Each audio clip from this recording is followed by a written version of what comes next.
us black folk, they were like, yo, you was scared. I was like, first of all, T.I. didn't go yelling at Ali Sadiq. No. You know what I'm saying? It wasn't about fear. It wasn't about that. Yeah. Black people, black men, and black have to learn how to be able to say, apologize without going, oh, that was shit.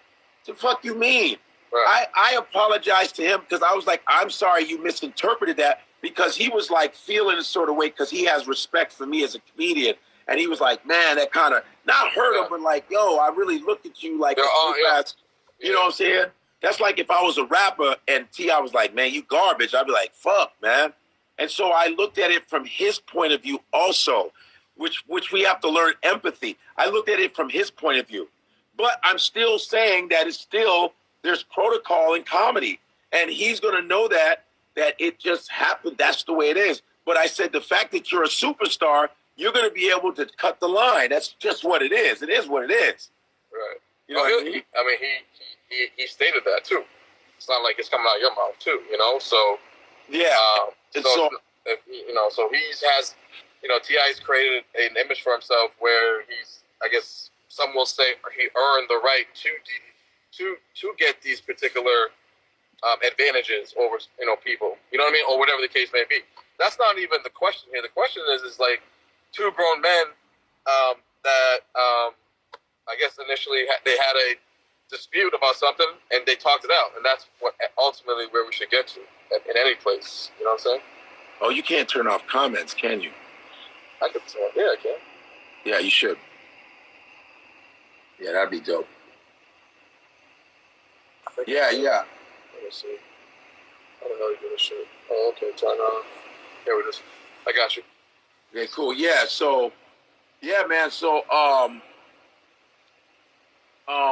so when we talked, at first. When I was there, real quick. When I was there, yo, like it was all love. Like, I mean, that's what I got from everything. You know what I'm saying? Everybody was cool. Everybody was talking. Everybody was asking questions. T.I. was cool as fuck. He left. T.I. is a rap superstar, man. We was in the presence of a rap superstar who has represented the South for so many years, who I fuck with, and I was like, and you're in front of a motherfucker, master of comedy. You a master of the hip hop game. What's up? And it's all good. It's everybody in here that are masters of their field. And it's like, boom.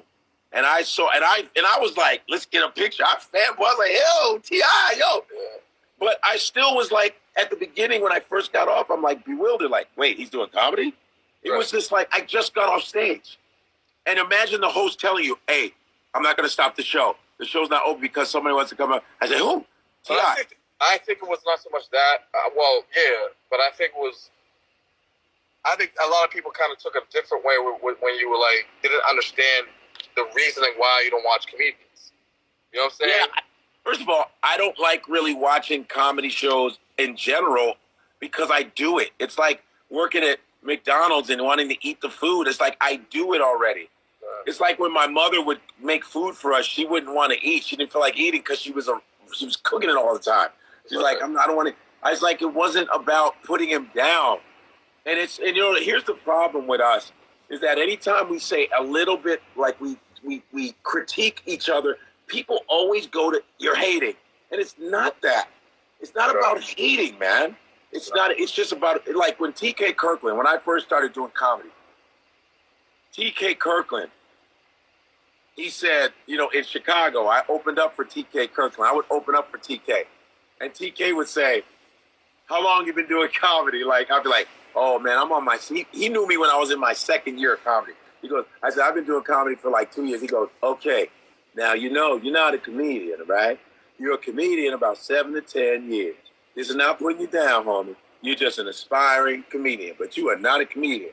Remember that. 7 to 10 years, then you can say, I'm a comedian. I just want to give you that advice.